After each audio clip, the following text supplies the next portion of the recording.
ഒരു മരത്തിലുണ്ടാകുന്ന എല്ലാ ഇലകളും ഒരുപോലെയല്ല. ചിലത് വലുതാണ്, ചിലത് ചെറുതാണ്, ചിലത് ഇളം പച്ചയാണ്, ചിലത് മഞ്ഞ നിറത്തിലേക്ക് മാറിയിരിക്കുന്നു.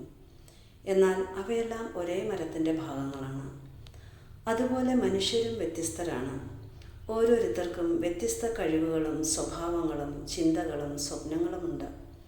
എല്ലാവരെയും ഒരേ അളവുകോൽ ഉപയോഗിച്ച് വിലയിരുത്താൻ കഴിയില്ല. പ്രകൃതി നമ്മെ പഠിപ്പിക്കുന്നത് വൈവിധ്യമാണ് സൗന്ദര്യമെന്നും വ്യത്യാസങ്ങളാണ് ലോകത്തെ മനോഹരമാക്കുന്നതെന്നുമാണ്. അതുകൊണ്ട് മറ്റുള്ളവരുമായി സ്വയം താരതമ്യം ചെയ്യാതെ ദൈവം നമുക്ക് നൽകിയ പ്രത്യേകതകൾ തിരിച്ചറിയുകയും വളർത്തിയെടുക്കുകയും ചെയ്യാം.